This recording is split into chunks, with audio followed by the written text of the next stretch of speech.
Good morning, everybody. Morning! Yay! We're in Aarhus. We're finally here. We are super excited to welcome you here to Aarhus.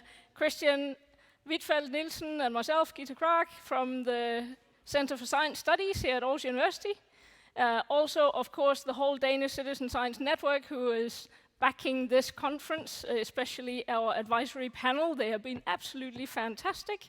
You will meet most of them during the conference, hopefully, so please do say hello. I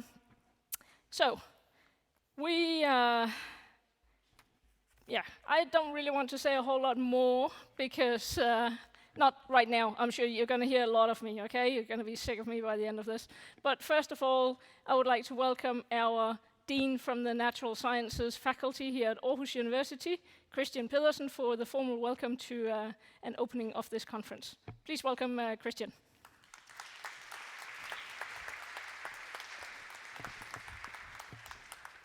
Thank you so much, and great to see so many happy faces.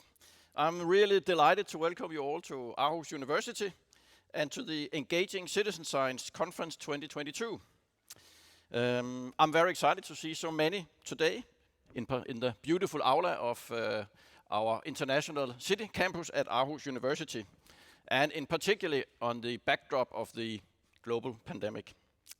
In the coming days, or maybe already now, you're more than 250 participants. Really impressive. From more than 25 different countries. And I'm sure that, like me, you have all missed to network, meet, engage with your colleagues, so I hope you will enjoy this conference even more so, and the city of Aarhus and our university. And of course, I hope you will come back to Aarhus again one day. Several of our international scientists started their career at Aarhus University by attending a conference like this, so maybe this is an opportunity for you as well. It may be a life-changing experience for you. So before you get on to the science program, just a few facts about Aarhus University.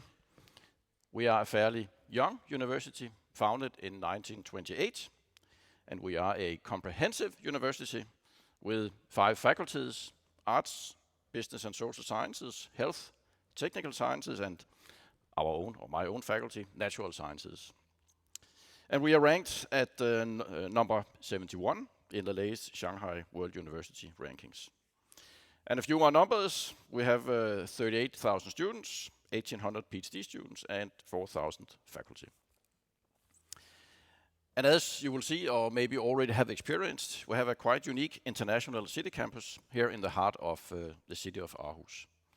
The architecture is iconic, with its distinct style of yellow bricks, and the green university park all around us.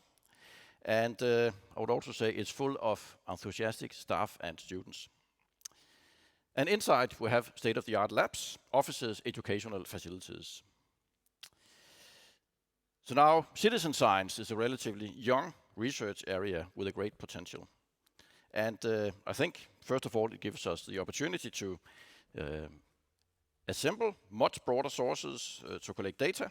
And within my own research field, astrophysics, I still remember SETI at home, which at least for me was an eye-opening experience and led the way for many other citizen science experience. And I'm sure this also happened in many other fields. So I think it's fair to say that citizen science has already undergone a revolution, and I think much more to come. Also importantly, it raises the public awareness about the value of science, both about how we do science, the nature of science, but also its implications and how science provides solutions. So as well as doing your own citizen science projects here, meet, interact, you are also at the same time doing a great job for the benefit of the scientific community too. Thank you very much for that. I think that's a very important aspect of not just natural science, but science in general. So keep up the good work, enjoy the conference, enjoy Aarhus University and the city of Aarhus, and have a fantastic conference.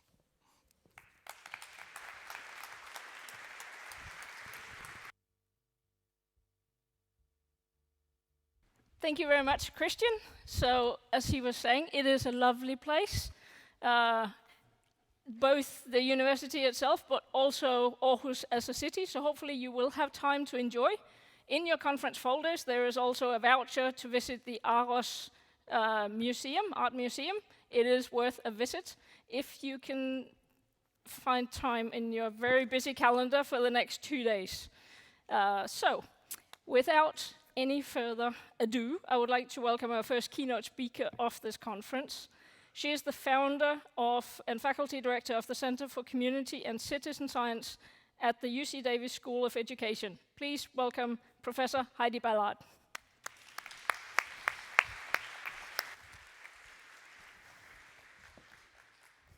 Thank you. Am I all mic'd up?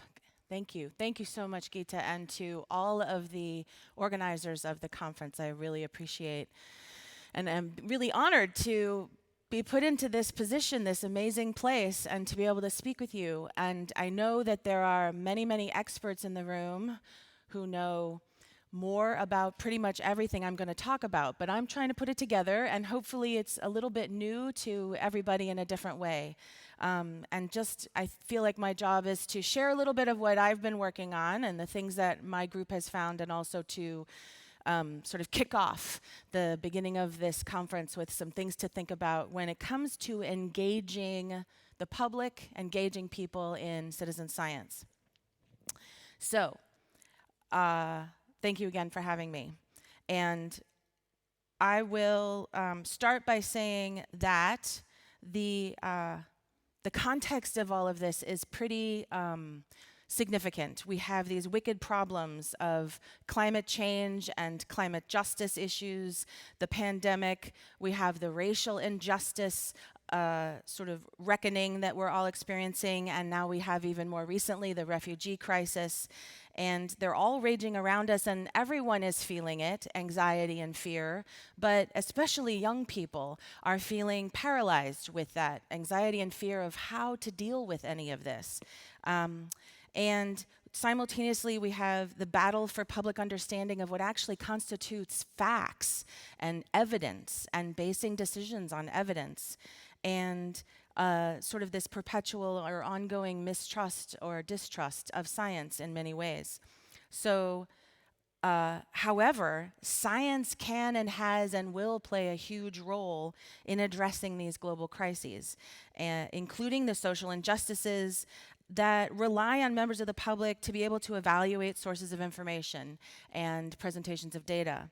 So for all these problems, and especially for the environmental problems, full disclosure, I'm going to be talking mostly about environmental context because that's where my work focuses.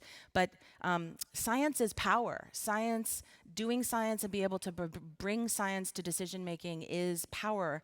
And so fostering a public that understands how science works and even feels like they're a part of it and use it to address problems themselves, to make change in things that we care about, and to know they're really having an impact is not only a worthy goal, it's an essential goal.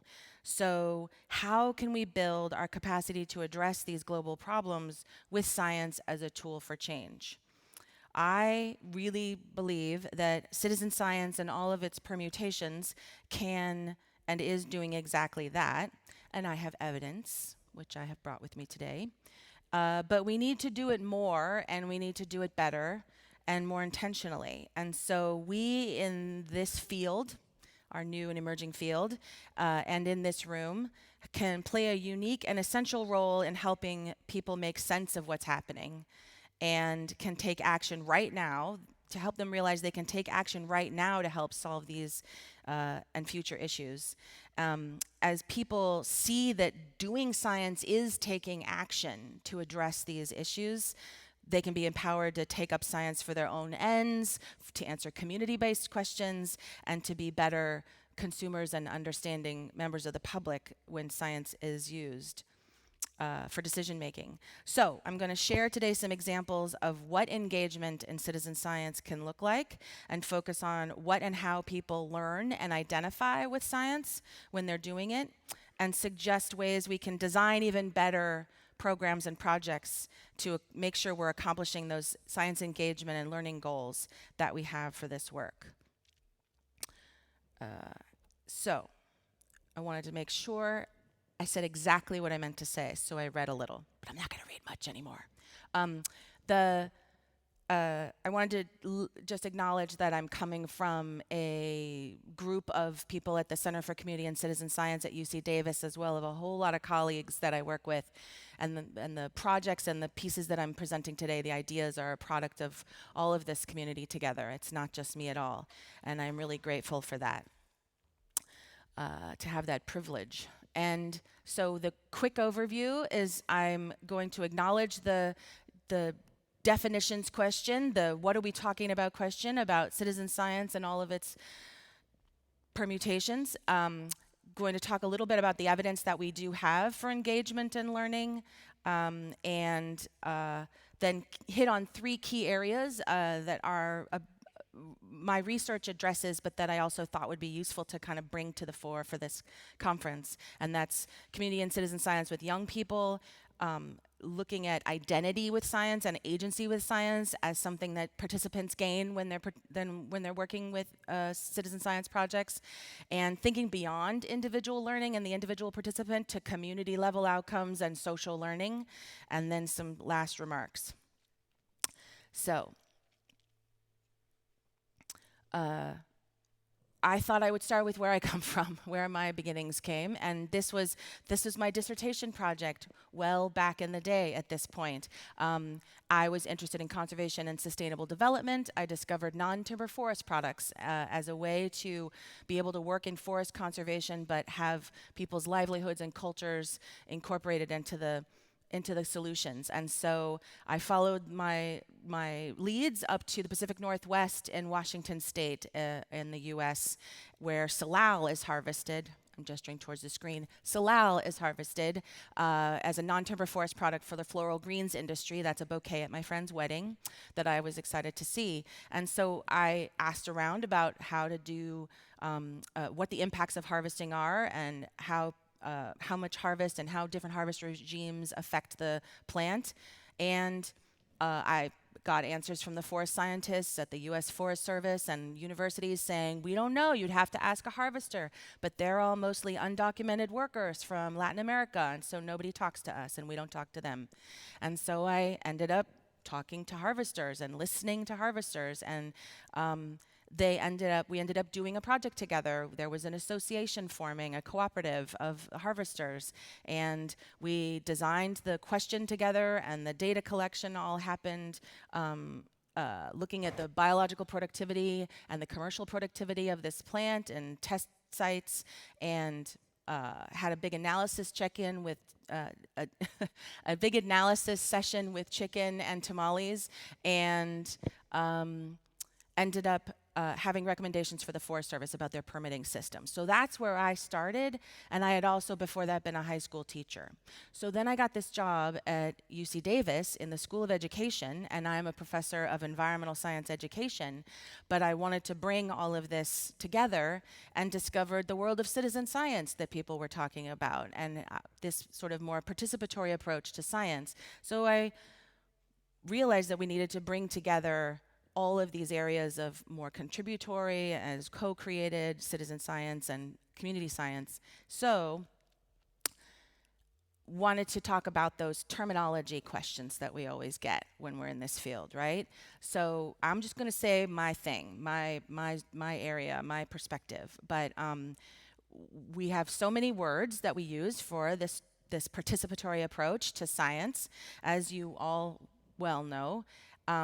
And so the definition that we've landed on and named the center after until the day that we decide that should change is community and citizen science, because the term citizen science has a lot of power and a lot of recognition in the world, but it also has a lot of baggage around the term citizen. And so, especially I live in California, there's a lot of real consequences to talking about citizens there.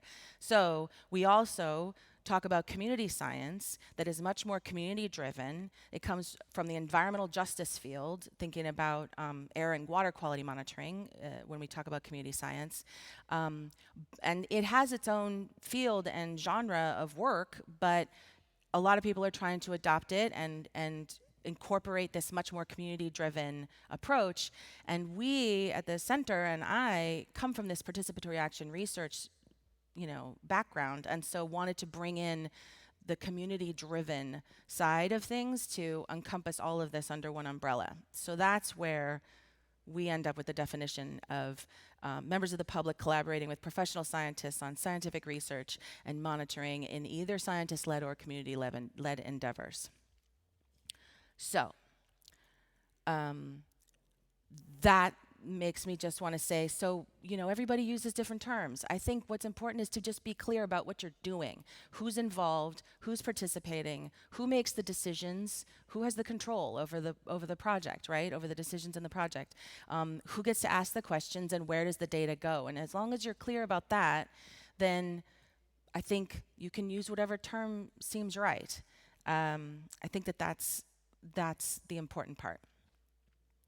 So as everybody in here, I know, I just wanted to give you that big fat range of all the different ways and variations of this kind of work.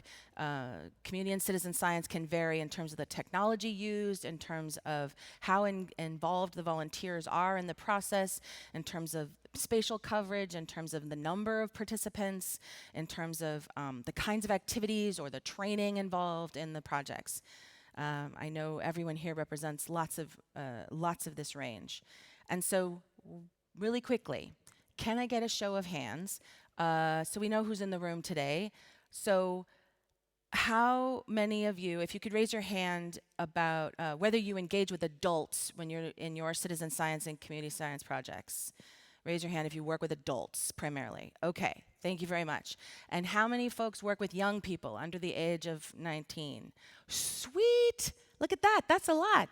Okay, so good. That is helpful. Thank you. And how many people have projects participating with people doing mostly data collection outdoors or sort of in the field-based citizen science? Okay, how many people are working with online citizen science projects or like primarily engaging online? Okay, and how about that social science question? Who's doing what we're sort of starting to call citizen social science, or having people collect data that it's social science data? Okay, so that's a pretty big number. That was like 20 people. So, well, maybe even 30. So that's an important, I would say, a trend that is a new and emerging trend in the field. Okay, how many people in here are working with environmental issues, environmental science issues? Raise your hand. Thank you very much. And how about astronomy, by chance? Do we have any astronomy? We have some representing astronomy. All right. And public health or environmental justice questions? Okay, strong showing. Very good to know. And how about humanities, history, social science questions? Excellent. So what did I miss in terms of topics? Anybody want to shout out their thing that I forgot? Medicine, true, not the same as public health. Very good point. Medicine, raise your hands for medicine. Sweet. Okay. More than astronomy, actually. And I heard agriculture. And so I sort of lumped that under environmental science because I'm from at Davis, it's the College of Ag and Environmental Sciences, and so we just go environmental and agricultural sciences. But you're right, not the same. I come from natural resources myself, forestry, agriculture, range, cows, working landscapes, so that's my zone. So this is good, thank you. So the different types, we sort of found, like early days, tried to come up with how do we make sense of this, and we realized that one way to parse out all these different projects was think about the times or places during the scientific process, steps of the scientific process that people participate in, and so and that there were sort of sort of categories we could lump things into contributory, collaborative, and co-created projects is what we call them. People participating in mostly data collection on the contributory side and people participating in all parts of the process on the co-created end. But of course, these are completely permeable membranes. They are not mutually exclusive categories. So this was just a starting point. And we also then thought about, okay, what does this mean? What are the affordances? What are the strengths of these different projects, right? So as you move towards co-created, you're getting a more intense participation, maybe more engagement with scientists directly, maybe even policy and advocacy and maybe science identity, which is what I'm going to talk about next. But as you move towards the contributory side, you have more people, more spatial area, more data, and what is that, what could each of these different sort of ends of the spectrum learn from each other? And so the real question is, what do these actually mean for engaging people in community and citizen science, and what are the impacts on participants, and what do we actually see in terms of design, implications for design for better CCS projects and programs? So just briefly, engagement and an overview just quickly of the evidence of science learning more broadly and environmental learning that we have. So how community and citizen science engages people in science, I always have to, I'm talking to educators often, and so I have to be clear that everything that I'm talking about today is about authentic, real science where the data really gets used by somebody to make decisions or for basic research. So that's kind of an important piece, because lots of youth programs and educational schools programs involve kids in kind of doing science, but the data never leaves the room and it never really goes anywhere. So I kind of try to make it clear that that's an important part for the learning, but also about having this be something that's going to solve actual environmental and global problems, scientific problems. So that's an important part about the engagement. And then it can range in terms of the social interactions and settings that people participate in. They can be using lots of different kinds of scientific tools. People can take on many different roles within a project. It doesn't have to just be dipping a litmus paper into a creek and looking at the acidity. There's lots of different kinds of activities people can do. So there's all this promise that we talk about for learning through citizen science learning especially. It can increase all these outcomes, but I'm investigating under what circumstances do you see this different kinds of science learning. We hope that it increases environmental learning and stewardship, but under what circumstances, and how does it relate to the science that they're doing? And it's supposed to provide access to science for people that normally don't get access to it and democratize science. But who actually ends up participating? And is that true for children? Is that true for communities of color and poor communities and rural communities? Where, who gets to be actually involved and who benefits? So those are the questions that we sort of broadly have been asking. And there's a lot of answers that are already out there in the literature, in the science education and environmental education research literature. So just briefly, this was a project called Devise, the Cornell Lab of Ornithology worked on to look at evaluating citizen science learning outcomes, specifically these particular science learning outcomes that are kind of standard, like science content knowledge, lots of evidence. I mean, I got just a few citations there on the slide of lots of research evidence for science content knowledge learning, skills, science reasoning, self-efficacy, little bit on the knowledge of nature of science, those areas. But what I thought I'd share is a recent systematic literature review that we did for the environmental education outcomes of community and citizen science. And so we did a systematic review and winnowed and had inclusion criteria around the definitions of environmental and education and citizen science and all of the many, many terms that people use, and came up with, to the year 2018, there were 100 empirical research articles that we found. Like that, there were 400 articles just about conceptual aspects of community and citizen science with respect to the environmental education, but there were 100 that were empirical studies. And so of those, we saw, as you might expect, 97 of them included people doing data collection, right? That was the focus of the projects that those studies were about. But there were also a third that had people participating in analysis and a quarter participating in reporting. So those sharing findings with leaders or translating them into action. So people are participating in lots of other parts of the scientific process, not just data collection. And they reported enormous learning outcomes. We did have the case of pretty much all of them found positive learning gains for the things that they studied. So that's a critique that we make. But 56 different articles found examples of found evidence of science content knowledge, for example. Now, not all of these articles studied all of these things. That's an important thing, right? These aren't percentages per se of comparing each other. But 32 different articles found evidence of science learning science inquiry skills. And importantly, we found a third of them, almost a third, measured and found evidence of community level outcomes like social capital and trust and social learning. So, and for the environmental world, the environmental behavior and stewardship, 29 articles found evidence that people were acting and behaving differently towards the environment after participating in community and citizen science. So those are sort of this giant body of evidence that we found, but I'm going to take the rest of the time to share with you some key areas of my research that I think speak to the ways that community and citizen science can address these big problems, these big, wicked environmental and global crises problems.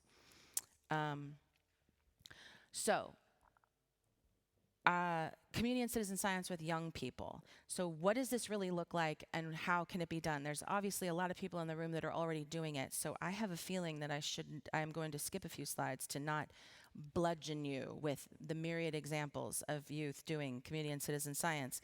But I wanted to just give an example of this is the data visualization from eBird of the savanna sparrow occurrence in the U.S. And we love this because it's this heat map that changes, right?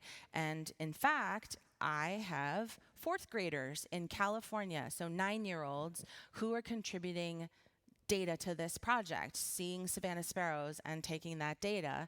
And they're doing it by first making the observations at this local area, this local pond that they can't get into because of the fences, but use binoculars with their teacher and their class, and then carefully identify the birds. The teacher takes really good zoomed in photos and then takes them back to the class, and they work to identify them very carefully. And the teacher makes sure, and she's a birder, that they're all good.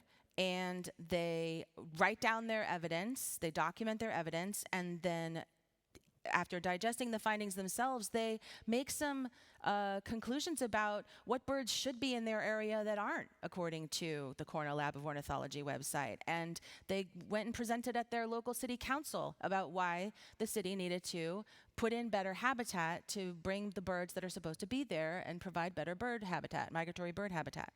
So this is real data being submitted to to scientists to use for the large data sets that eBird uses, but also kids doing their own scientific reasoning and learning and engaging with this citizen science project.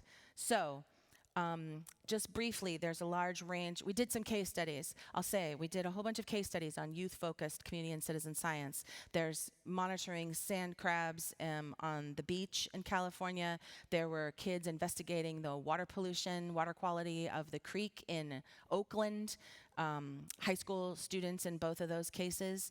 And what we found, I sort of want to just put a pin in the fact that there were all these learning outcomes I'm going to talk about, but they also, each of those projects, these 10 cases, contributed directly to conservation through stewardship activities associated with the project. So in addition to monitoring the water quality, they did some habitat restoration. In addition to monitoring the beach and the sand crabs, they did some beach restoration work. But also indirectly by contributing the data to the marine protected areas that use that data for management. So that's kids. We have a project we're doing called Salmon in the Classroom, where UC Davis scientists are studying thiamine deficiency in salmon that affects their development, makes them spin in circles and die. And so distributing salmon eggs across the 15, I think we're at 25 classrooms, and students are studying the behaviors, documenting them, submitting the data. It's a double-blind study, and the scientists are getting this amazing data that they wouldn't be able to get if they couldn't just like outsource all that observation. And the kids got to help release the survivors and they into the river, and it was an amazing experience for them. So I'm going to keep moving. And another project that we have that I wanted to highlight, as I'll talk about some findings, is the Learn Sit Sci project, which is natural history museums in 3 areas, 2 in California and 1 in London, which have an array of citizen science and community science programs, online, short-term bioblitzes, and ongoing long-term programs. And so we looked at youth participating in each of those types of programs through these different museums. Wanted to just focus on bioblitzes because that's one way that lots of people try to engage the public with science, and especially families and youth. And so we studied, we had 67 focal youth at 15 bioblitzes and run by these 3 museums over the course of a year, and carefully observed exactly what the kids were actually doing. And we found that it's actually a large number, the largest number of kids participated in exploring, observing, and identifying organisms, which we sort of classify as like good environmental education. But it's not really citizen science, right? They aren't really contributing data at that point. Then there's a few fewer, but still quite a few, doing natural history or documenting what they found, but still not recording it, still not submitting and getting that data out there. So still important and good, strong science engagement, but not actually doing the science in the end. And then a small number of kids actually participated in the recording. And so the lesson there is that not everybody, just because people show up doesn't mean they're really doing the science and contributing the science. And so that's just an important thing to acknowledge and to know about events like these. So what we found, I want to talk for each of these about the implications for design of community and citizen science projects, because I promised I would do that. So what we found is that the fact that it's real science matters for the learning by kids. They do, in fact, care if their data is getting submitted, and they feel accountable to scientists, and they feel accountable to the decision makers when they know their data is really going somewhere. The time to engage and try on different roles and practice roles within the project is really important, and that place and getting to know the place, whether it's familiar or novel, actually has a real effect, sometimes positive, sometimes negative, about whether it's you're bringing kids into a space that they might not feel safe. You have to address that and work with that when you're designing your project.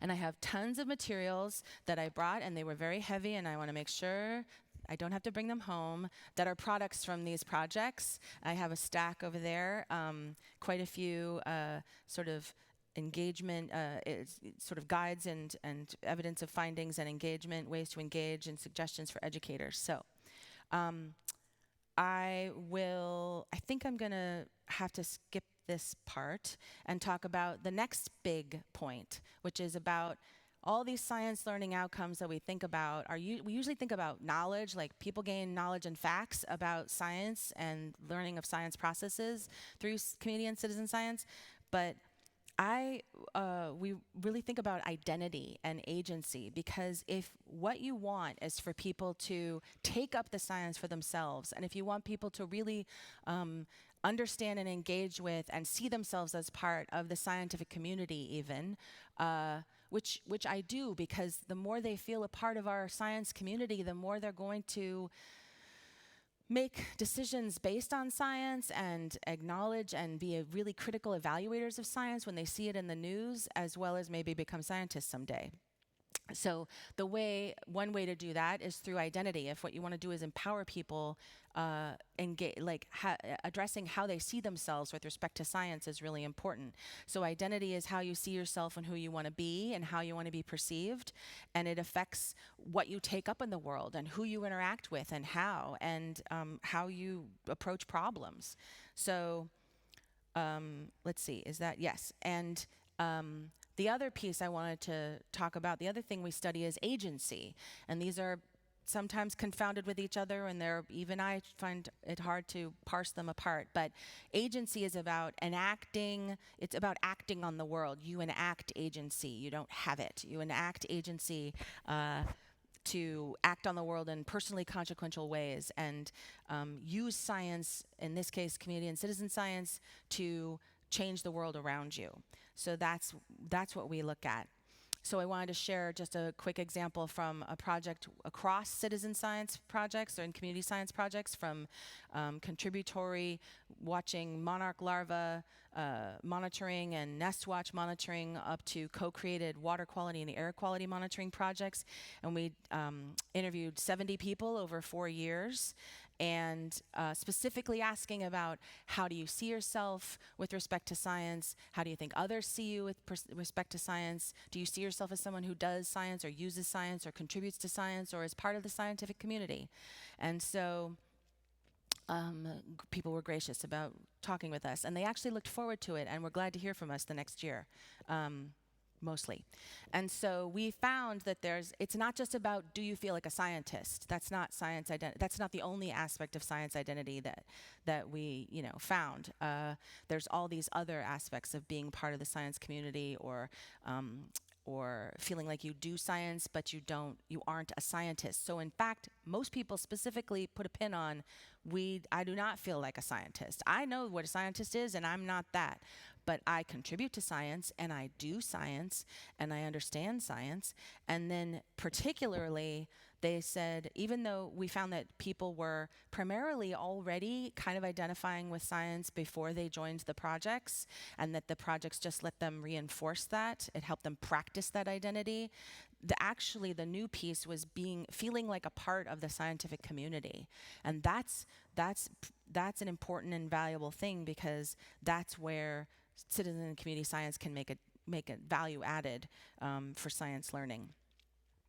So I think that I will tell you about environmental science agency. So the identity piece is one piece, but thinking about agency, we took this framework called critical science agency that science education researchers use to look at youth and think about this, not only an understanding the top circle of knowledge and the norms of skills of science, but also it includes identifying with that science, so all of that identity, environmental science identity, but then also agency with science. So do they use their experiences from the community and citizen science project to take action or make change in the world? And so we studied that in these youth cases. And this is an example from Lynn in Oakland, who was working on the water quality monitoring project that she and her middle and high school aged after school group were investigating and informing, looking at the effects of a homeless encampment that was upstream on the water quality downstream, because they could see that there was a problem. And so Lynn gained all these knowledge that she could explain and express about chemical reactions and physical reactions, and then also identified herself as the person in charge of data quality. She made sure everybody knew how to collect the water quality and do the measurements accurately. And when new adults joined, she would teach them how to do it right, because that was her job. She had taken that on voluntarily. And in terms of the agency piece on the lower right, she used that to sort of present at a science conference. She took herself more seriously. Her grandmother said took herself more seriously after presenting at that conference, and described how she could do the water quality testing. Oh, sorry, that got it looks like that doesn't show up right. But to see if we can make an impact and make the creek healthier. So that's where her agency came in. We had looked at environmental science agency in those natural history museum projects, and I just thought I'd share a couple of the quotes in orange. We compared all those different, this was like what was exciting, is we compared all these different settings, online settings with Zooniverse participation, as well as on the ground long-term monitoring in backyards and along seaweed along the UK coastline. So in the longer term program, one child said, when I get close with something and examine it and look at it really closely, it feels like I'm a scientist. So that's someone just saying straight up, I feel like a scientist. But with iNaturalist, someone said, I'm feeling more confident about learning animal science, and I like to do this sort of trial and error thing. And for Zooniverse, the participant said, I think it's because you get to interact with it. You know what I mean? You get to put all the answers down and do your own research. It makes me feel important. So that's where that it's real matters for those kids. So we identified, and that's what most of these materials are about, it's these sort of 3 key ways that you can design programs for young people to design for agency, and that's that youth need to be able to share their findings with outside audiences, scientists, their community. They need to feel ownership and accountable about that.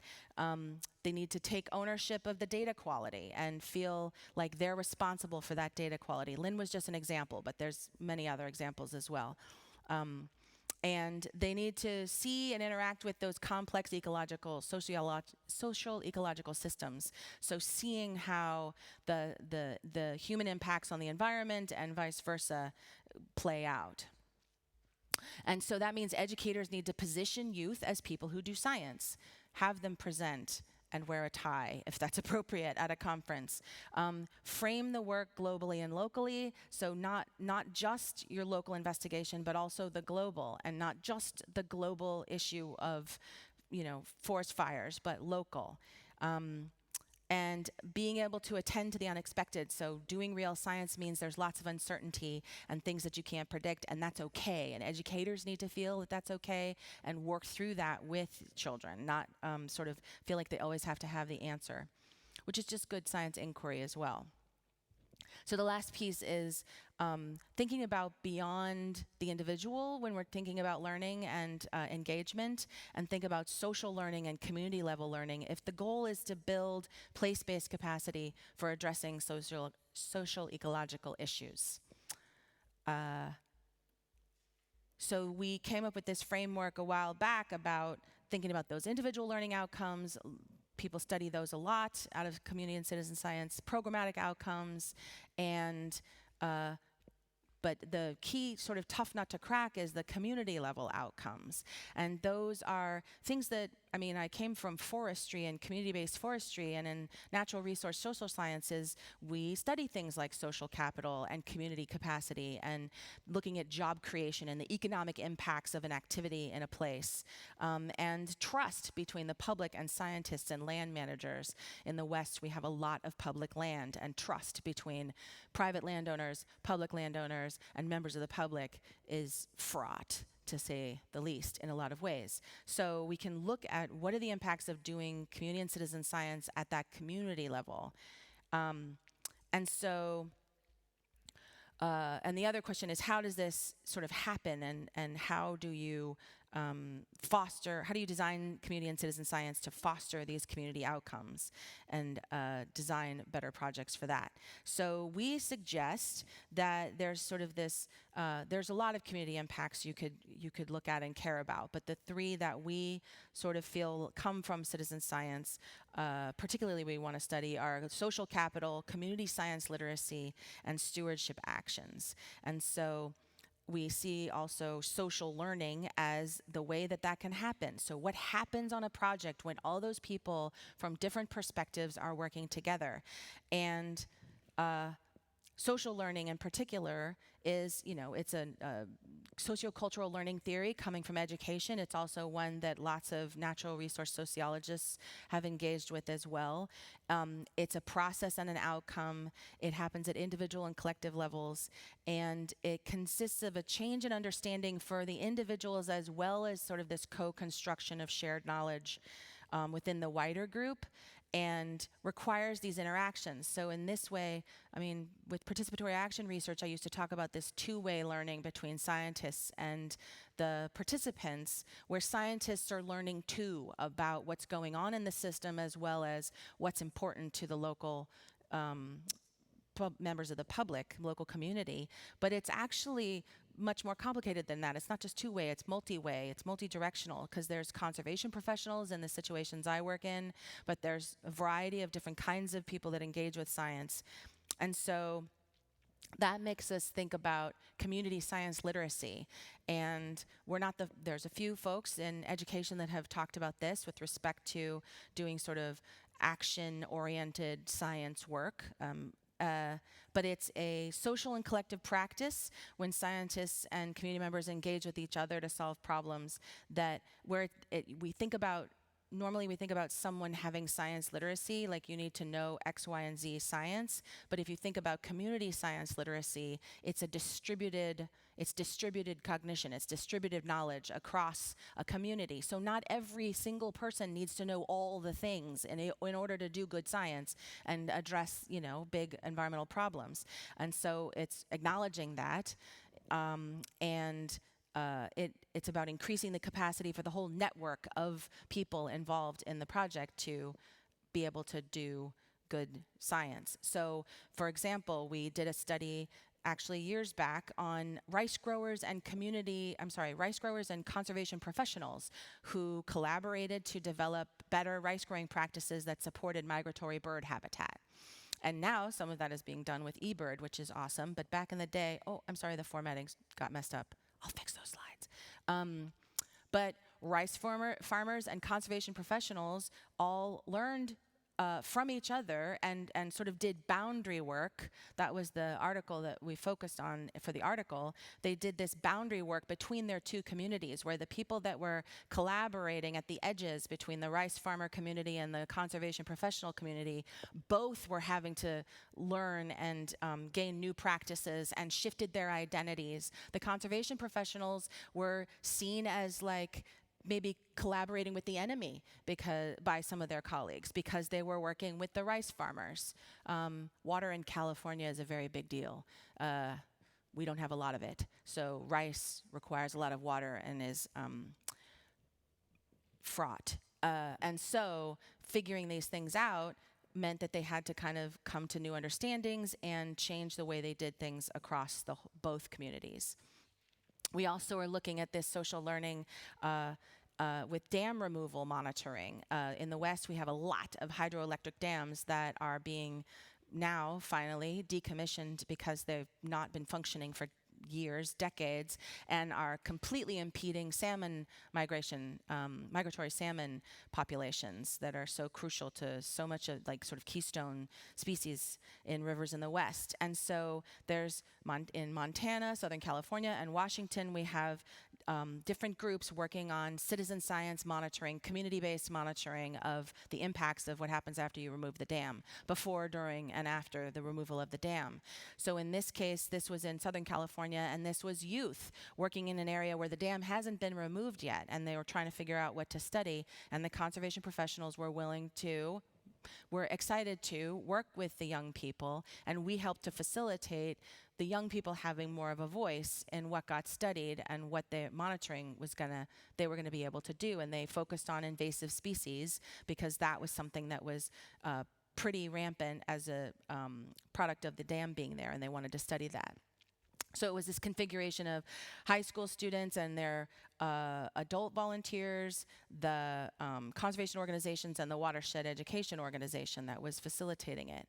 We are also looking at collaborative monitoring of impacts of dam removal in Missoula, Montana. So high school students and teachers and watershed scientists, again, Trout Unlimited, and a bunch of people that are very focused on the science and making sure that the removal of the dam impacts the fish population. Okay, so how convenient. I have 5 minutes and I have hit my conclusion slide.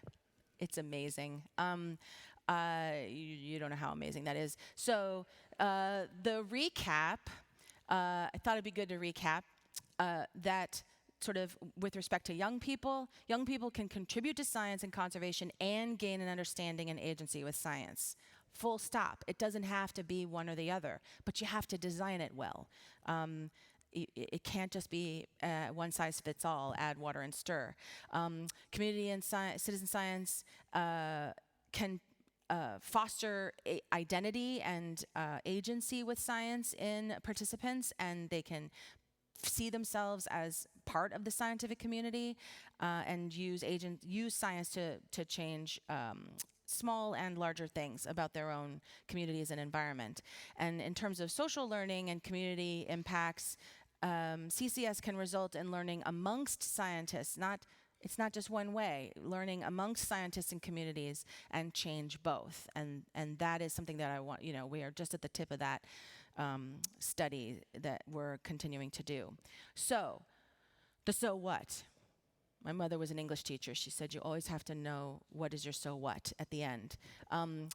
So regarding individual learning, one size doesn't fit all, and just having people show up to a community and citizen science project or program doesn't always lead to quality science learning.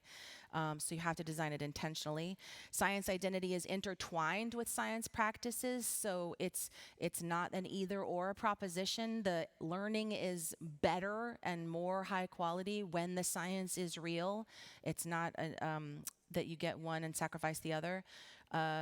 Collaborating, we've just found that collaborating closely with educators and practitioners from the beginning of a project really does make a difference if you want education goals to be met, and evaluate them so that you know whether you met those goals.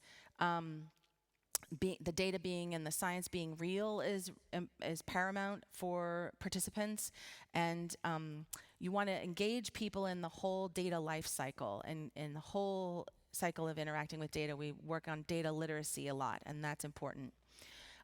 With respect to social learning and the sort of community level aspects, think about social learning amongst scientists and community members.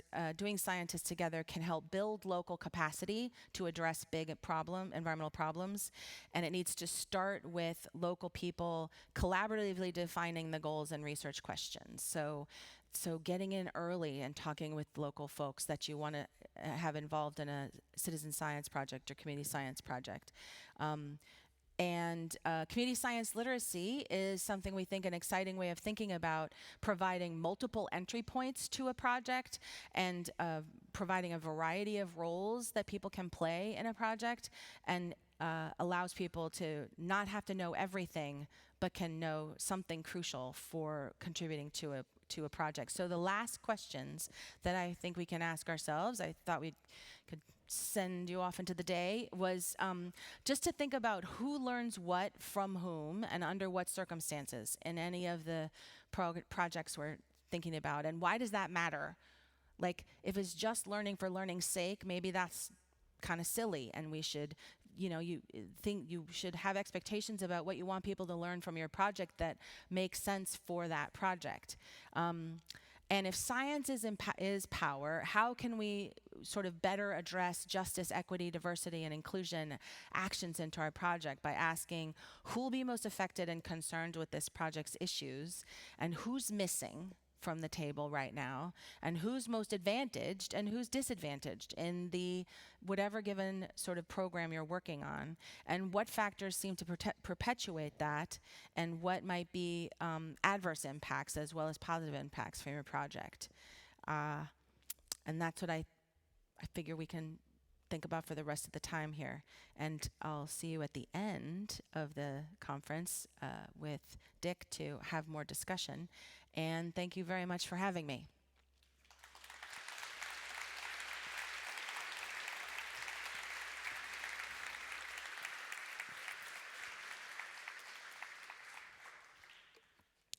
And I think there's questions. I'm supposed to now invite questions. Is that correct? Not just questions, but voices from the field of things that you've experienced that resonate or that you critique. There's so many slides I didn't even use that you could ask about if you wanted to.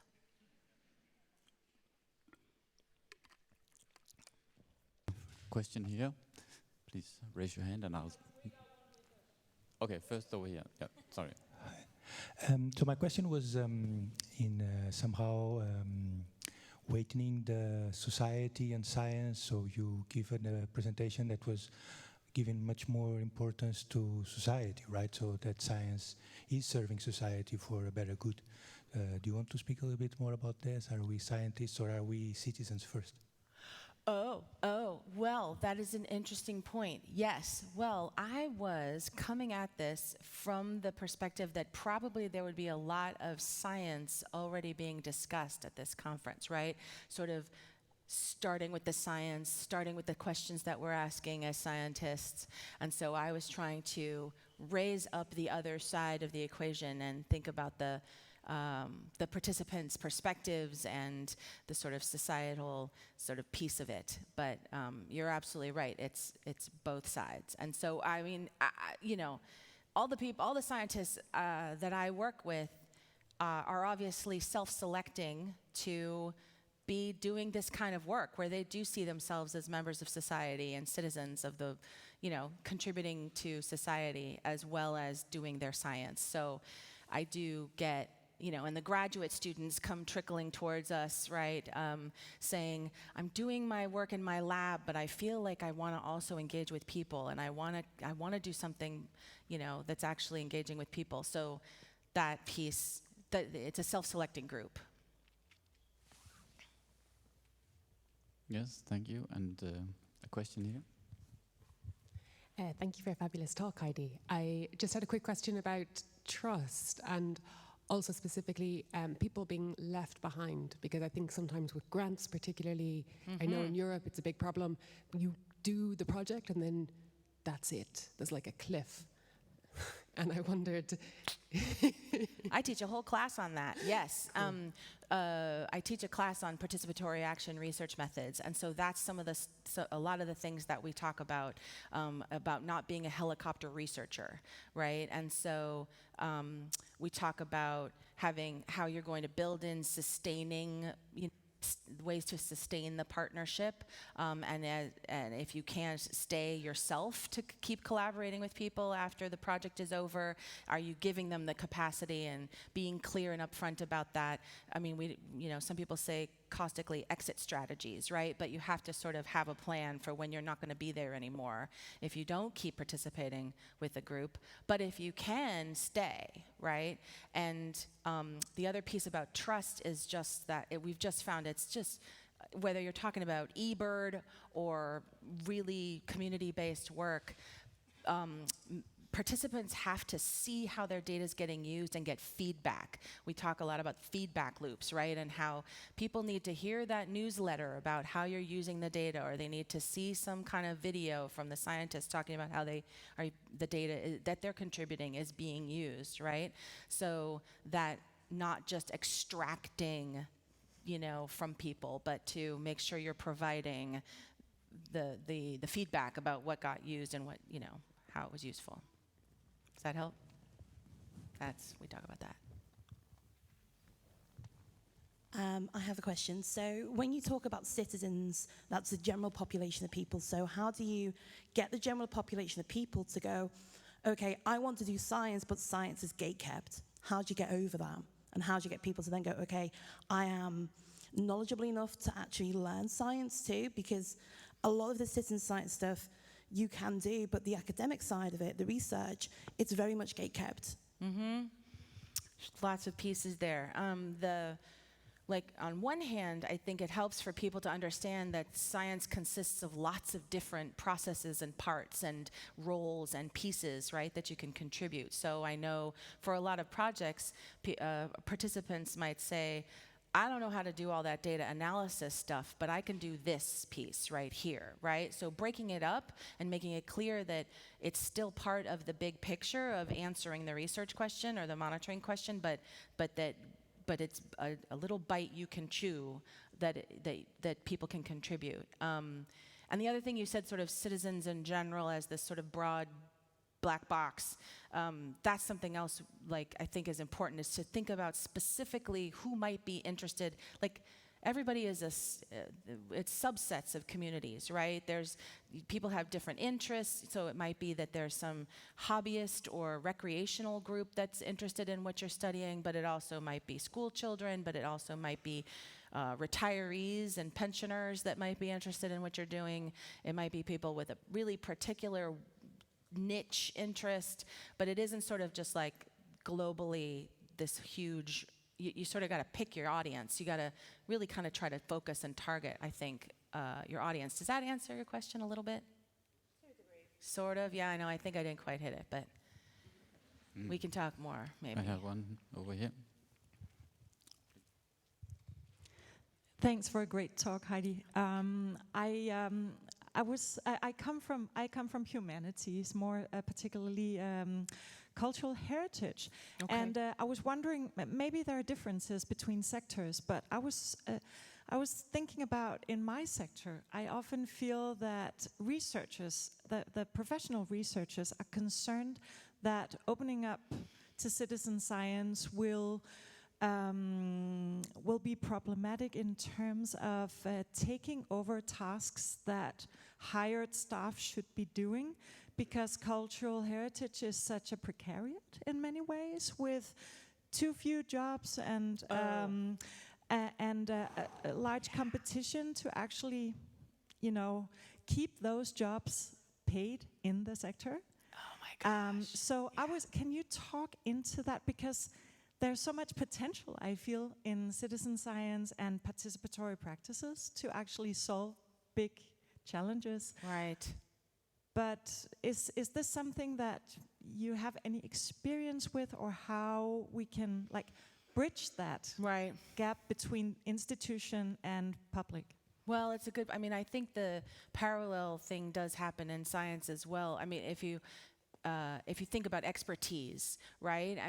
I worked really hard to get a PhD. I spent a lot of years and a lot of training, and I feel like I know stuff, right? Because I have a PhD, right? And that's me actually saying that. I'm not pretending, right? I do, it's really hard to get a PhD, and so suddenly you're trying to say that someone who got trained for 5 minutes is going to be able to do what I can do, right? That's hard to take. But this whole field is about trying to say, people have different kinds of expertise and there's different values to it. And so in your case, about the job thing, I can imagine, I think it'll, as with any of this community and citizen science, you have to just figure out what are the tasks that it doesn't require super trained expertise to be able to do, that is something that is needed en masse, or when you're talking about traditional knowledge and local cultural knowledge and things like that, maybe people on the ground do have expertise that you don't have as a trained professional, and that's really important too. I know what I can do is I've got the scientific research, I know how to do research. That is what I know how to do. Point me at it and I can do it, right? But I don't have the knowledge on the ground to be able to, I don't have that history and, local knowledge. So I just apply the method, right? So that might be a way to think about it, is people that are trained in your field have the methods, but people that are maybe those community members are the ones that have that local experience and expertise. I don't know, I just made that up.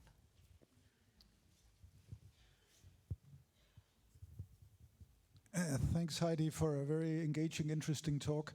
A thing, maybe you could comment on that. At STU, where I work, we work a lot with high schools and public schools. And so there is a community of administrators, of teachers, of people who have a stake in that. And they are to some degree both change agents, but they're also gatekeepers. So working with teachers when you design your projects, and could you comment a little bit of that, because that might be a very important sort of middle layer between the students and the researchers. Yeah, you can't do anything without the teachers. So when you say gatekeepers, because that's the second time gatekeepers have come up, you mean, well, basically you can't do anything with the students until you have the teachers on board. Yeah, so that's kind of what, I'm sure a lot of you do this as well, but that's one of the key sort of services we provide at the center is teacher professional development, giving them the candy of community and citizen science, having them see the value of this work, using this approach to get the science standards that they need to meet for their students, to have their students take the tests they need to be able to take in science, we say, look over here, this is how you can accomplish that, right? So you start with what their motivations are, and so then we have lots of trainings for teachers, and we do the training in the summer, and then we work with them throughout the school year. I don't, I admit. I have amazing professional educators that work with people throughout the school year to meet with them about how do you do citizen science in your garden. We have all school gardens project, right? And doing pollinator and ladybug and bird citizen science in school gardens. And that's how you can meet your science standards goals for, that you're required to by your administrators, and that's how we get the administrators on board. Oh man, the project I didn't share with you is about our forest. It's called Our Forest, and it's in the California foothills and the mountains. And we have a whole county of schools doing forest citizen science with kids, forest protocols, forest health protocols that forest managers have designed, and the kids are out there collecting the data. And we have every once in a while, we have to have meetings with the administrators to ensure them of all the different science standards that we're hitting when we're doing all of this forest monitoring. And that's been a really big navigation, is making sure constantly that we are meeting their educational goals as well as using the forest protocols that have the right data for the scientists that need them. But it's mostly through professional development. That's the way you get to the gatekeepers, I think.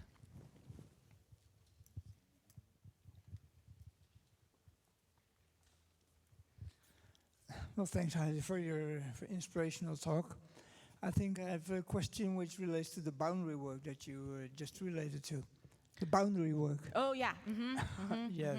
Boundary work. The background is I work in the health domain, and one of the things that comes up quite quickly there is that there's a kind of struggle and conflict on the nature of what is health. So there's a paradigm conflict constantly there, especially when patients are say their health is this way or that way, and they come up with all kinds of different paradigms which professionals not always agree with. So how do you, maybe you can speak something about the boundary work that you've been engaged in and that may help us to progress our work in the health domain? Yeah, that's so in the medical field, you're saying, right? That is hard, I admit, because I think you might be in a totally different realm when you're in the environmental field, right? There's everybody makes observations about nature and can talk about that, but when you start to have theories about how things work, we know that there are ecologists and scientists who can really do know how things work, but it's harder to tell somebody about their body. Like, I'm the expert on my body, right? That's how we all see ourselves. Like, I know, doctor, that you're telling me X, Y, and Z, but I'm the expert on my body, right? I can imagine that actually is a different kind of boundary work that probably has to do with medical education and things like that. I can imagine that being really hard. I don't have an answer for you on that because I can't, I can't imagine having to try to navigate that. But I have a feeling that all the medical training, medical education, professional training might have some ways of doing that. Not so much, you'd think, right? Sorry. It's complex. Do you have an answer? Someone else got a suggestion? Go for it. Yeah, please. I'd love it. Thank you both for an interesting. It's a great question. And thank you for your talk. I just wanted to comment on this because we've been working with young people in deprived city areas, and they are experts on their own city area, and we had the same interaction between these young people and architects, where architects have certain trends of how they develop cities. So it's cities for all, squares for all groups of people and so on. But these young people wanted their own city areas. They wanted, a corner where they could kiss and smoke and things that young people do. And, so we had these discussions between professionals and young people discussing trends.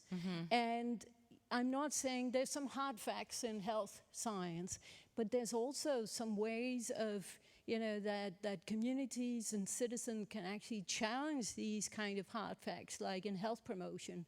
So is it always, for instance, about, counting vegetables and so on, or is it about enjoying life in certain ways and things like that? So it could also be seen as a challenge between citizens or communities and professionals. Well, and I think you bring when you make that parallel, I appreciate it, because I was really thinking about like a patient and a doctor sitting in a room one-on-one and like having to have that negotiation. But if you think about it, I mean, all the public health community-based participatory research work that's done, and it really is a case of the public health professionals do get it wrong sometimes, and the local community can,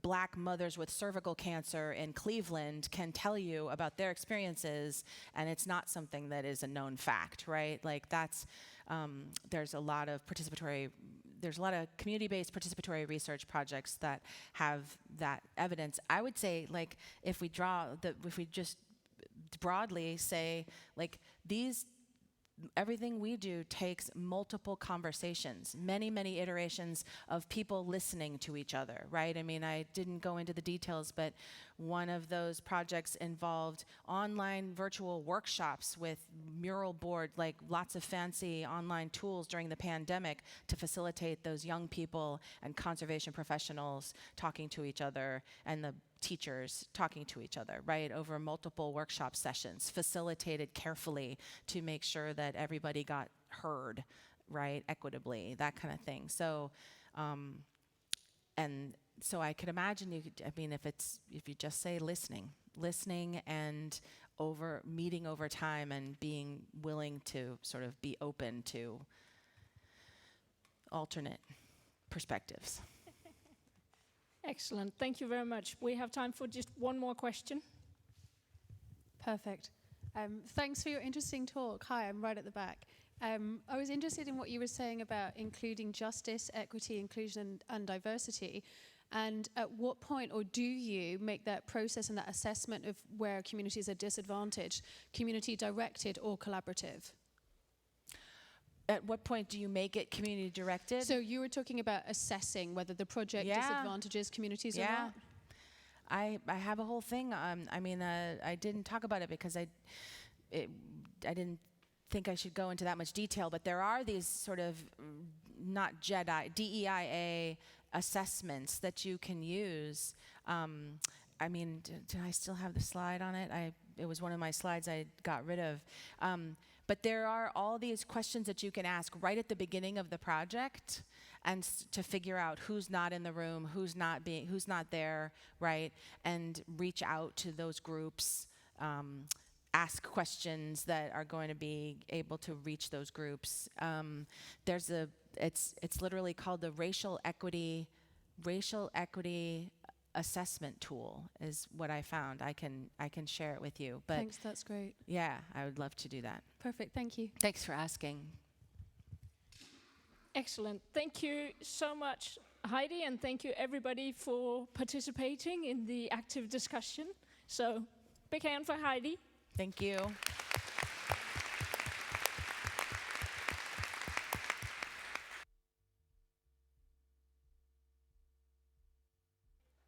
Microphone might be switched on now.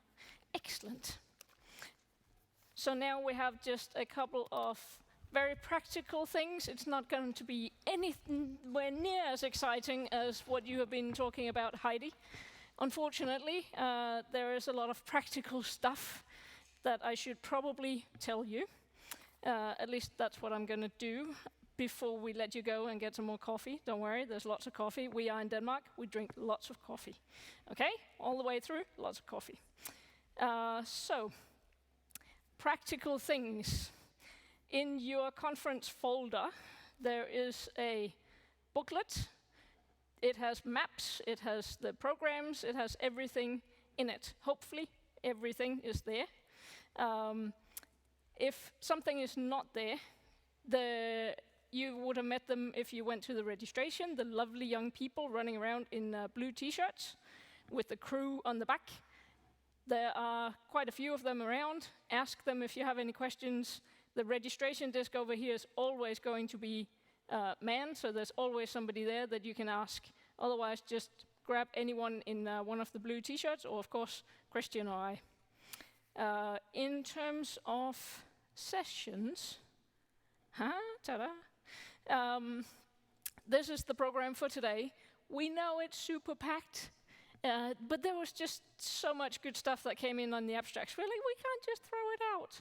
So we have chucked a lot of things in here, so hopefully you had some very, very hard decisions to make of where you're going to go. Right after this, we will go and have coffee in the Vandrehallen, which is where the registration is. And after that, we have workshop sessions. First, it's just 4. You have to choose of those first 4. Then we have Stakladen, the lunch. I should probably say this concludes what we're doing in this part of the buildings. So after you have the coffee, you go down the stairs and through the tunnel and get to the other side, which is where all the sessions are. So all workshops, demos, and dialogue sessions are going to be over there, including lunch in Stakladen. There will be signage around to show you where to go. So, Stakladen, lunch, important point. In your little, in your name tag, you will have either a green one or a red one, or both. Some of you are kind of like, yeah, I don't know what to do, I need a little bit of both. If you have both, it will say on it what it's for. If not, green means vegetarian option, because that's the baseline. We're trying to be sustainable here at Aarhus University. And it follows the research. If we do it this way, about 15% chooses the meat option. Normally, it's 15% who will choose the vegetarian option. So apparently most of us just go, yeah, whatever, and we'll eat whatever. So it's a really easy nudge. So there's something for you to think about for your next meetings and conferences. So this one is also important for dinner tonight. So please place it next to your dinner plate, those of you going to the conference dinner. Also in your name tag is a drinks card for 3 free drinks at the conference dinner, so don't lose it and do bring it. And right, so all the sessions are in different rooms. Please do not leave anything in the rooms. We do not lock the rooms between sessions. So if you're going to set up your session, you can go and set it up beforehand. So that's why we don't lock the rooms. Those of you who have requested post-it notes or flip charts or so on, that will be in the rooms, and the student helpers are going to help you find whatever you need. If you have not requested it beforehand, we will do what we can to help you, but we don't have unlimited stock of stuff. Right, so after lunch, there will also be coffee at lunch, okay? We will have another workshop session. This time, you have 5 choices. It's a bit more difficult. And then, of course, we need more coffee after the workshop. That's how it is. That's going to be out in Stakladen, so where we have the lunch as well, and it will be placed outside 3 of the main rooms as well, just a cart. So if you get out there, don't panic. It's not all. There is lots more in Stakladen. It's not for everybody. Then we have the poster session and the demo session run concurrently as well. So in Stakladen, we'll clear it after lunch. So please don't plan on being in Stakladen just after lunch. Move somewhere else. We will clear that and have the poster session there. And then at the same time, we will also have the demo sessions. It's one big free-for-all marketplace. You can go around, have a look around. The poster sessions is not just a poster session. There will be poster presentations. It's in the schedule is in your leaflet here. So check it out. Work out what you want to do. Again, they're concurrent, so lots of concurrent stuff going on. Unfortunately, we've had a few cancellations, as it happens. You know, COVID is still around. We kind of almost forgot here in Denmark because we've decided it's not important anymore. We're just going to move on with our lives. But you would have seen there is hand sanitizer pretty much at every door, so please do use it and do, be considerate of other people and so on. Yes, and then there is, of course, the conference dinner at MIP Pakhusene. So there's a map here of how to find it as well. It's a nice, easy walk downhill this time. If any of you walked from the city, you would have worked out Denmark is not flat like everyone is saying. At least Aarhus is not. That is quite an uphill little walk up here. But at least to the conference dinner, it's all downhill. So that's very nice. Please do be there between 6:30 and 7. We will start the meal at 7. It's a three-course dinner. And we will then have a party. There is a party band coming. They will start playing at 9 o'clock till 11 o'clock. We are totally going to have a party. So the place is divided into 2 rooms. One room is where the band is. That's where the stage is. So you can kind of decide where you want to sit. Dinner will be served and done, hopefully, by 9 when they start the party.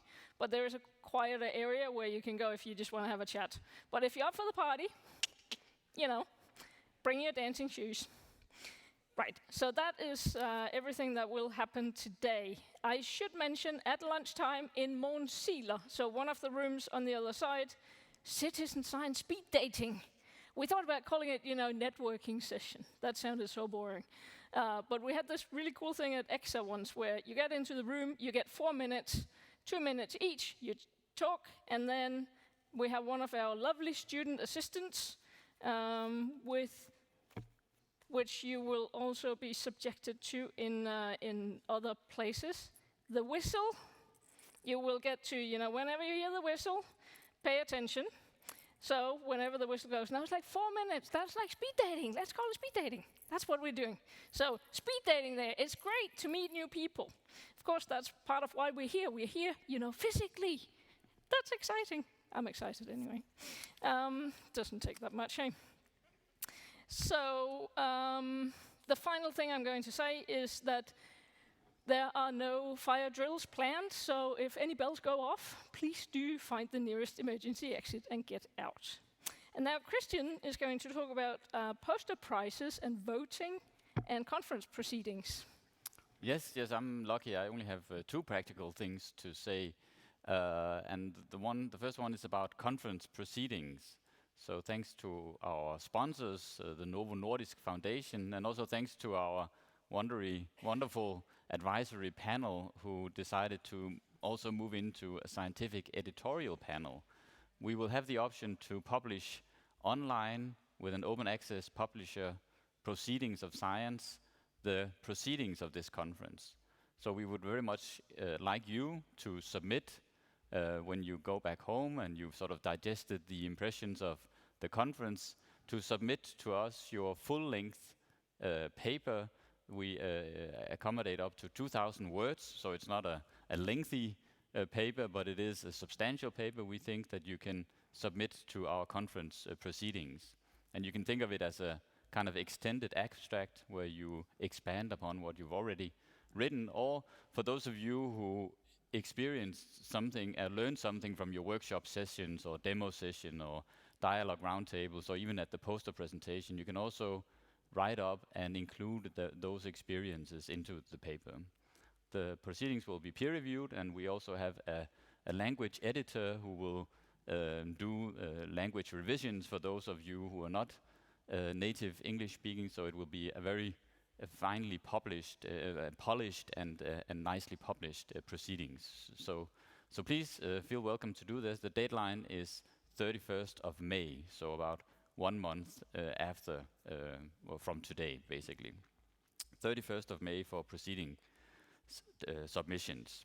And the second thing I have to say is about the poster presentation or the poster session, because we are also very lucky to be able to sponsor a number of poster prizes. And for that, we need your assistance. We basically need you to nominate in each of the 10 poster categories the best poster in that category. And the way in which you do that is when you attend the poster session, is you, after the presentation is over, you pick up your phone and you simply scan the QR code for the relevant poster. That will take you to a Mentimeter online voting system where you can simply enter in that you would like to nominate this particular poster for the poster prize. We will then be able to collect all of your votes, so we'll have a kind of collective vote for whoever gets the poster prizes, and we will be able to give poster prizes by the end of day 2. Tomorrow, before we close up the whole of the conference, we will ask the winners of the poster prizes to come up here and receive a very nice special Danish gift that you can bring home. So it's also something to think about when you do your poster presentations. You can actually win one of the good poster prizes. I think that's it. We're very excited to have you here in Aarhus, at Aarhus University, and we're looking very much forward to hear and to learn what you have to come with to this conference. So thanks very much, and enjoy the rest of the 2 days. And now there's coffee.